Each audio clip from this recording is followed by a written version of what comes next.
देशात लोकसभा निवडणुकीचा कार्यक्रम जरी जाहीर झाला असला तरी राज्यात मात्र महाविकास आघाडी असेल किंवा महायुती असेल यांचं जागा वाटप अद्याप जाहीर झालेलं नाही। जी माहिती मिळते यामध्ये महाविकास आघाडीच्या जागा वाटपावर जवळपास शिक्कामोर्तब झालेला आहे, ज्यामध्ये 22-16-10चा फॉर्म्युला समोर येतोय, ज्यात शिवसेना ठाकरे गटाला 22 लोकसभेच्या जागा या लढवता येणार आहेत। आता या शिवसेना ठाकरे गटाच्या 22 जागा ज्या महाविकास आघाडीमध्ये त्यांना देण्यात आल्या आहेत त्या नेमक्या कोणत्या आहेत, तिथे कोणते उमेदवार शिवसेना ठाकरे गटाकडून उभे केले जाणार आणि या उमेदवारांची नेमकी पार्श्वभूमी काय आणि त्यांच्या समोर नेमकी कोणती आव्हानं आहेत हे आपण या एबीपी माझाच्या वेब एक्सप्लेनरमधून समजून घेणार आहोत।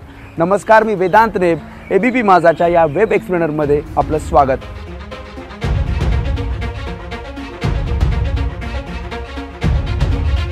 सुरुवातीला आपण मुंबईतील 6 लोकसभा मतदारसंघांबद्दल चर्चा करूयात। 6 पैकी 5 लोकसभा मतदारसंघ हे शिवसेना ठाकरे गट लढवणार आहे। यामध्ये दक्षिण मुंबई लोकसभा मतदारसंघामध्ये पुन्हा एकदा अरविंद सावंत यांना शिवसेना ठाकरे गटाकडून उमेदवारी निश्चित करण्यात आली आहे। अरविंद सावंत हे 2 टर्म शिवसेनेचे खासदार म्हणून त्यांनी काम केलेलं आहे आणि एकूण आपण जर हा दक्षिण मुंबई लोकसभा मतदारसंघ बघितला तर आता हा लोकसभा मतदारसंघ शिवसेनेचा बालेकिल्ला म्हणून ओळखला जातोय, कारण इथे मराठी मतदार मोठ्या संख्येने आहे। तर याच अरविंद सावंत यांच्या विरोधात महायुतीकडून 2 उमेदवारांची चर्चा होतीये, ज्यामध्ये विधानसभा अध्यक्ष राहुल नार्वेकर यांचं नाव आहे, तर दुसरीकडे मंत्री मंगलप्रभात लोढा यांचं। दक्षिण मुंबई लोकसभा मतदारसंघानंतर आपण दक्षिण मध्य मुंबई लोकसभा मतदारसंघाचा आढावा घेतला तर यामध्ये अनिल देसाई यांचं नाव चर्चेत आहे, मात्र अद्याप उमेदवारी जाहीर करण्यात आलेली नाहीये। दक्षिण मध्य मुंबई लोकसभा मतदारसंघ सुद्धा शिवसेनेचा एक प्रकारे बालेकिल्ला आहे, जिथे सध्या शिंदेंच्या शिवसेनेत खासदार असलेले राहुल शेवाळे हे त्या ठिकाणी खासदार आहेत आणि त्यामुळेच अनिल देसाई जर शिवसेना ठाकरे गटाचे उमेदवार असतील तर त्यांच्या विरोधात राहुल शेवाळे यांचं मोठं आव्हान त्यांना असणार आहे। त्यानंतर आपण जाऊयात उत्तर पश्चिम मुंबई लोकसभा मतदारसंघामध्ये, जिथे विद्यमान खासदार गजानन कीर्तीकर यांचे पुत्र अमोल कीर्तीकर यांची उमेदवारी शिवसेना ठाकरे गटाकडून निश्चित करण्यात आली आहे। अमोल कीर्तीकर हे पहिल्यांदाच या लोकसभेच्या रिंगणात उमेदवार म्हणून उभे राहतील। त्यांनी आधी पदाधिकारी म्हणून शिवसेनेमध्ये काम केलेलं आहे आणि आता जेव्हा उत्तर पश्चिम लोकसभा मतदारसंघात त्यांना उमेदवारी मिळते तर त्यांच्या विरोधात नेमकं महायुती कोणता उमेदवार उभा करणार हे अद्याप जाहीर केलेलं नाही। जर गजानन कीर्तीकरच महायुतीचे उमेदवार असतील तर पिता विरुद्ध पुत्र अशा प्रकारचा सामना या लोकसभा मतदारसंघामध्ये होऊ शकतो। मात्र याच उत्तर पश्चिम लोकसभा मतदारसंघामध्ये काँग्रेसने सुद्धा दावा केलेला आहे आणि माजी खासदार संजय निरुपम यांनी सुद्धा याच लोकसभा मतदारसंघात आपल्याला महाविकास आघाडीकडून तिकीट मिळावं अशी इच्छा व्यक्त केली आहे।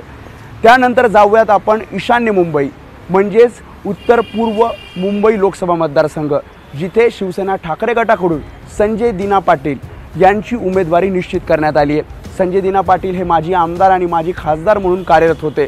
राष्ट्रवादी काँग्रेसमधून त्यांनी शिवसेनेत प्रवेश केला आणि आता ईशान्य मुंबई लोकसभा मतदारसंघातून शिवसेना ठाकरे गटाकडून त्यांना तिकीट देण्यात आलं आहे। जर शिवसेना ठाकरे गटाचे संजय दिना पाटील हे उमेदवार असतील तर त्यांच्या विरोधात आता भाजपकडून मिहिर कोटेचा यांना तिकीट देण्यात आलेलं आहे।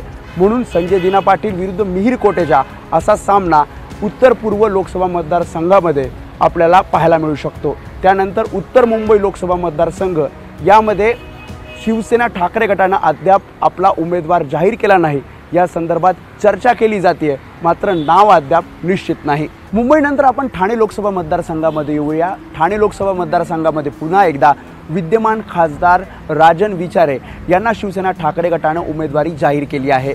राजन विचारे हे 2 टर्म खासदार होते, आमदारकीचा सुद्धा त्यांना अनुभव होता आणि त्यामुळे राजन विचारे यांची ठाण्यातील ताकद बघून त्यांना ही उमेदवारी जाहीर करण्यात आली आहे। मात्र यंदाची निवडणूक ही राजन विचारेसाठी आव्हानात्मक असणार आहे, कारण शिवसेनेतल्या पक्षफुटीनंतर शिंदेंचे बालेकिल्ले म्हणून ठाणे लोकसभा मतदारसंघ आणि कल्याण लोकसभा मतदारसंघ हे ओळखले जात आहेत आणि त्यामुळेच महायुतीचा उमेदवार जरी अद्याप निश्चित केलेला नसला तरी राजन विचारे यांना यंदाची निवडणूक ही एक मोठी आव्हानात्मक असणार आहे। त्यानंतर आपण कल्याण लोकसभा मतदारसंघामध्ये जाऊया। कल्याण लोकसभा मतदारसंघ हा जरी शिवसेना ठाकरे गटाकडे असला तरी अद्याप उमेदवार निश्चित करण्यात आलेला नाही। अगदी तशी स्थिती पालघर लोकसभा मतदारसंघाची सुद्धा आहे, तिथे सुद्धा उमेदवार जाहीर करणं ठाकरे गटाकडून बाकी आहे। त्यानंतर आपण कोकणात जाऊया। कोकणामध्ये रायगड लोकसभा मतदारसंघामध्ये पुन्हा एकदा माजी मंत्री माजी खासदार आनंद गीते यांच्यावर शिवसेना ठाकरे गटानं विश्वास दर्शवला आहे आणि आनंद गीते यांना या लोकसभा मतदारसंघातून उमेदवारी जाहीर करण्यात आली आहे। आनंद गीते यांच्या विरोधात महायुतीतील उमेदवार कोणता समोर उभा राहणार हे अद्याप निश्चित झालेलं नाही आहे। मात्र आतापर्यंतचा आनंद गीते यांचा अनुभव, त्या ठिकाणची ताकद आणि एक वरिष्ठ शिवसेनेचे नेते म्हणून त्यांना ही उमेदवारी दिली असल्याचं बोललं जात आहे। त्यानंतर आपण जाऊयात जिथे खऱ्या अर्थानं टफ फाईट आहे, त्या रत्नागिरी सिंधुदुर्ग लोकसभा मतदारसंघात, जिथे विद्यमान खासदार विनायक राऊत यांना शिवसेना ठाकरे गटानं उमेदवारी जाहीर केली आहे। विनायक राऊत हे 2 टर्म खासदार राहिलेले आहेत। त्यांचा कोकण अगदी तळ कोकणामध्ये मोठा जनसंपर्क आहे आणि विनायक राऊतांच्या विरोधात महायुतीकडून एक मोठं आव्हान देण्याच्या तयारीत संपूर्ण महायुतीचे नेते आहेत। कारण महायुतीचा उमेदवार अद्याप निश्चित जरी झाला नसला तरी महायुतीमधील एक प्रकारे उदय सामंत यांचे बंधू किरण सामंत, त्यासोबतच नारायण राणे यांच्या नावाची चर्चा आहे आणि त्यामुळेच यंदाची लोकसभा निवडणूक विनायक राऊतांसाठी सुद्धा एक मोठं आव्हान असणार आहे। मराठवाड्यातील लोकसभा मतदारसंघाचा विचार केला तर छत्रपती संभाजीनगर लोकसभा मतदारसंघामध्ये पुन्हा एकदा माजी खासदार, जे खासदार 4 टर्म राहिलेले आहेत, अशा चंद्रकांत खैरे यांना पुन्हा एकदा शिवसेना ठाकरे गटाकडून उमेदवारी निश्चित करण्यात आलेली आहे। याच लोकसभा मतदारसंघासाठी ठाकरे गटाचे विधान परिषदेचे विरोधी पक्षनेते अंबादास दानवेसुद्धा इच्छुक होते। मात्र असं असताना सुद्धा खैरेंना ही उमेदवारी दिली असल्याचं सांगितलं जात आहे। चंद्रकांत खैरे यांची संभाजीनगरमधील ताकद लक्षात घेऊन ही उमेदवारी दिली आहे। आता चंद्रकांत खैरे यांच्यासमोर महायुतीकडून नेमका कोण उमेदवार उभा केला जाणार हे आता पाहावं लागेल। कारण महायुतीकडून अनेक नावं चर्चेत आहेत, ज्यामध्ये मंत्री भागवत कराड, त्यासोबत अतुल सावे, विनोद पाटील आणि मंत्री संदीपान भुमरे या नावांची चर्चा आहे। त्यामुळे महायुतीकडून एक मोठं आव्हान खैरेंसमोर उभं राहणार आहे आणि त्यामुळेच ही लोकसभा निवडणूक खैरेंसाठी एक मोठं आव्हान असेल। त्यानंतर आपण परभणी लोकसभा मतदारसंघामध्ये जाऊया। परभणी लोकसभा मतदारसंघामध्ये संजय जाधव जे विद्यमान खासदार आहेत, त्यांना उमेदवारी शिवसेना ठाकरे गटाकडून जाहीर करण्यात आलेली आहे। महायुतीकडून नेमका उमेदवार कोण असणार हे अद्याप जरी निश्चित नसलं तरी एक प्रकारे शिवसेनेचा बालेकिल्ला म्हणून परभणी लोकसभा मतदारसंघ हा ओळखला जातो आणि त्यामध्येच संजय जाधव यांचं नाव जवळपास निश्चित झालं आहे। त्यानंतर हिंगोली लोकसभा मतदारसंघ, हिंगोली लोकसभा मतदारसंघाचे विद्यमान खासदार हेमंत पाटील हे सध्या शिंदेंच्या शिवसेनेमध्ये आहेत आणि त्यामुळेच त्यांच्या विरोधामध्ये आता शिवसेना ठाकरे गटानं माजी आमदार नागेश पाटील आष्टीकर यांना उमेदवारी दिली आहे। नागेश पाटील आष्टीकर हे माजी आमदार तर आहेत, त्यासोबत जिल्हा प्रमुख म्हणून सुद्धा ते काम करत आहेत आणि त्यामुळेच एक प्रकारे त्यांच्या नावावर जवळपास शिक्कामोर्तब झाल्याचं सांगण्यात येतं आहे। त्यानंतर आपण धाराशिव लोकसभा मतदारसंघामध्ये जाऊया। धाराशिव लोकसभा मतदारसंघामध्ये विद्यमान खासदार ओमराजे निंबाळकर यांना पुन्हा एकदा शिवसेना ठाकरे गटाकडून तिकीट देण्यात आलेलं आहे। उद्धव ठाकरे यांच्या धाराशिव लोकसभा मतदारसंघाच्या दौऱ्यामध्ये ही उमेदवारी स्वतः उद्धव ठाकरे यांनी जाहीर केली आहे। त्यामुळे त्यांच्या विरोधात महायुतीचा नेमका कोण उमेदवार उभा राहणार हे अद्याप निश्चित झालेलं नाही। त्यानंतर आपण शिर्डी लोकसभा मतदारसंघामध्ये जाऊयात।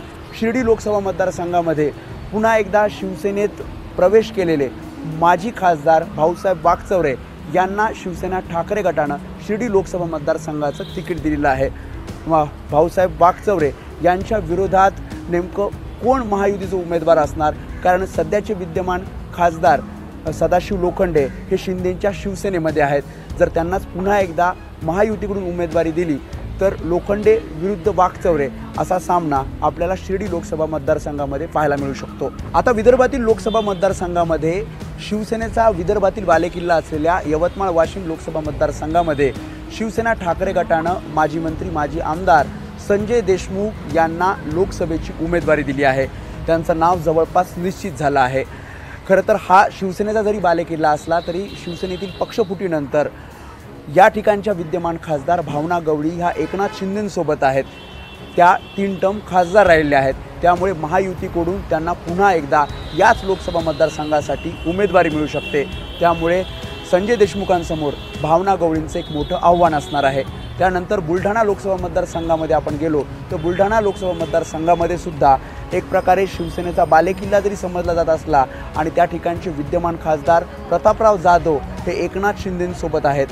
एकनाथ शिंदेंसोबत असलेले प्रतापराव जाधव हे 3 टर्म बुलढाणा लोकसभा मतदारसंघातले खासदार आहेत आणि आता त्यांच्या विरोधात याच ठिकाणचे शिवसेना ठाकरे गटाचे संपर्क प्रमुख नरेंद्र खेडेकर यांना शिवसेना ठाकरे गटाकडून उमेदवारी जाहीर करण्यात आली आहे। त्यामुळे प्रतापराव जाधव यांना पुन्हा एकदा महायुतीकडून उमेदवारी मिळाली तर नरेंद्र खेडेकर विरुद्ध प्रतापराव जाधव असा सामना आपल्याला या बुलढाणा लोकसभा मतदारसंघामध्ये पाहायला मिळू शकतो। त्यानंतर जळगाव लोकसभा मतदारसंघाचा विचार केला तर शिवसेना ठाकरे गटानं अद्याप या ठिकाणी उमेदवार जाहीर केलेला नाही। मात्र या ठिकाणी हर्षल माने आणि नुकत्याच शिवसेना ठाकरे गटात प्रवेश केलेल्या ललिता पाटील यांचं नाव सध्या चर्चेत आहे। त्यानंतर आपण नाशिक लोकसभा मतदारसंघामध्ये जाऊया, ज्या ठिकाणी हेमंत गोडसे हे विद्यमान खासदार आहेत आणि हेमंत गोडसे सध्या एकनाथ शिंदेंच्या शिवसेनेत आहेत आणि याच हेमंत गोडसे यांच्या विरोधात शिवसेना ठाकरे गटानं त्या ठिकाणचे पदाधिकारी विजय करंजकर यांना उमेदवारी जवळपास निश्चित केली आहे। विजय करंजकर सध्या या ठिकाणी लोकसभा संघटक म्हणून शिवसेना ठाकरे गटाचं काम पाहत आहेत। आता स्थानिक पदाधिकाऱ्यांशी चर्चा करून विजय करंजकर यांच्या नावावर शिक्कामोर्तब केलं जाईल। नाशिकनंतर आपण मावळ लोकसभा मतदारसंघामध्ये जाऊया, जिथे श्रीरंग बारणे जे 2 टर्म खासदार आहेत ते सुद्धा शिवसेना शिंदे गटात सध्या खासदार आहेत आणि त्यामुळेच श्रीरंग बारणे यांच्या विरोधात संजोग वागेरे यांना शिवसेना ठाकरे गटानं उमेदवारी जाहीर केली आहे। संजोग वागेरे आधी राष्ट्रवादी काँग्रेसमध्ये होते, माजी महापौर म्हणून त्यांनी काम केलं आणि नुकतंच त्यांनी शिवसेना ठाकरे गटामध्ये प्रवेश केला आहे आणि त्यांनाच आता ठाकरे गटाकडून मावळ लोकसभा मतदारसंघाची उमेदवारी जाहीर करण्यात आली आहे। त्यानंतर आपण सांगली लोकसभा मतदारसंघामध्ये जाऊयात, जिथे या मतदारसंघावर शिवसेना ठाकरे गट आणि काँग्रेस या दोन्ही पक्षांनी दावा सांगितलेला आहे। मात्र शिवसेना ठाकरे गटाकडून याच मतदारसंघामध्ये डबल महाराष्ट्र केसरी चंद्रहार पाटील यांचं नाव उमेदवारीसाठी निश्चित करण्यात आलेलं आहे। चंद्रहार पाटील यांच्या विरोधामध्ये भाजपचे विद्यमान खासदार संजय काका पाटील हे महायुतीचे उमेदवार असतील। त्यानंतर हातकणंगले लोकसभा मतदारसंघ, जिथे विद्यमान खासदार धैर्यशील माने हे सुद्धा शिंदेंच्या शिवसेनेमध्ये आहेत आणि त्याचमुळे धैर्यशील माने जर महायुतीचे उमेदवार असतील तर त्यांच्या विरोधामध्ये शिवसेना ठाकरे गट हे माजी खासदार राजू शेट्टी जे स्वाभिमानी शेतकरी संघटनेचे उमेदवार म्हणून उभे राहतील, त्यांना बाहेरून पाठिंबा महाविकास आघाडी देईल। त्यामुळे आपण बघितलं की 22 शिवसेना ठाकरे गटाचे हे सर्व उमेदवारांच्या ज्या जागा आहेत हे लोकसभा मतदारसंघ आहेत आणि या सगळ्या उमेदवारांवर शिक्कामोर्तब लवकरच केला जाणार आहे। त्याची यादी ही लवकरच शिवसेना ठाकरे गट आणि महाविकास आघाडीकडून जागा वाटप जेव्हा जाहीर होईल तेव्हा ही यादीसुद्धा उमेदवारांची जाहीर केली जाईल। एबीपी माझा, उघडा डोळे बघा नीट।